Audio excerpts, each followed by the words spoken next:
सत्ता में जो बैठेगा वो नैतिकता को ताक पर रखकर उन्होंने जनता के पैसे से वोट खरीदा, लेकिन जनता के तौर पर हमको आपको भी तो जागरूक होना चाहिए था।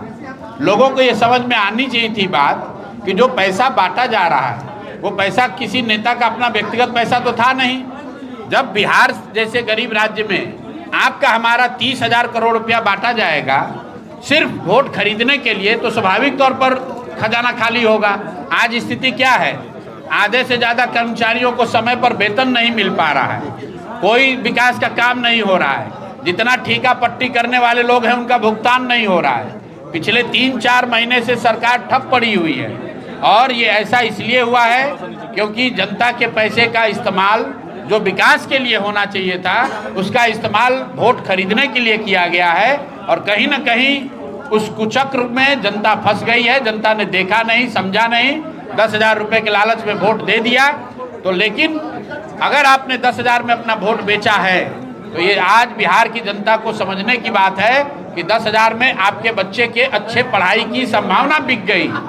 10,000 रुपये के आपके लालच में आपके बच्चे को मिलने वाला रोजगार बिक गया। 10,000 के लालच में आपका इंदिरा आवास, एक अच्छी स्वास्थ्य की व्यवस्था बिक गई। अब आपके बच्चों को बाहर जाकर मजदूरी करना पड़ेगा। गुजरात में जिन गुजरात के नेताओं के कहने पर आपने वोट दिया, उसी गुजरात के लोग आज फैक्ट्रियों के मालिक हैं और बिहार के बच्चे, आपके हमारे बच्चे उन्हीं फैक्ट्रियों में जाकर मजदूरी कर रहे हैं। लेकिन इसके लिए दोषी नेता हैं, लेकिन उससे भी ज़्यादा दोषी बिहार की वो जनता है जिन्होंने 10,000, 15,000, 20,000 रुपये के लालच में अपना वोट बेचा है। उन्होंने वोट नहीं बेचा है, अपने बच्चों का भविष्य बेचा है। तो गलती करेंगे तो गलती ही होगा। बोइएगा बबूल तो आम नहीं खाइएगा। बिहार में ये समस्या से 2-4 अब हम लोग को होना पड़ेगा, जनता को ये सफ़र करना पड़ेगा। यहाँ भ्रष्टाचार नहीं खत्म होने वाला है। अगले 5 वर्ष बिहार में भ्रष्टाचार खत्म होने वाला नहीं है। यहाँ बच्चों के पढ़ाई की व्यवस्था नहीं सुधरने वाली है, अस्पतालों की दशा नहीं सुधरेगी, रोजगार नहीं आएगा, पलायन नहीं रुकेगा। ये भाजपा वालों ने कहा था एनडीए ने कि 1 करोड़ नौकरी देंगे साल भर में। भाई 6 महीना तो बीत गया, एक आदमी को भी नौकरी नहीं मिला। जिसको नौकरी है उसको सैलरी नहीं मिल रही है। तो आपके बच्चों को पलायन करना ही पड़ेगा, क्योंकि बिहार के कुर्सी पर जो लोग बैठे हैं उनकी प्राथमिकता बिहार नहीं है, उनकी प्राथमिकता गुजरात है।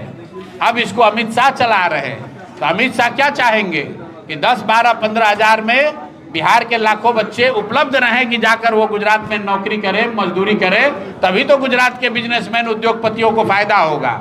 नहीं तो 10, 12 हज़ार, 15 हज़ार रुपये में काम करने के लिए 1 करोड़ लड़का मिलेगा कहाँ से।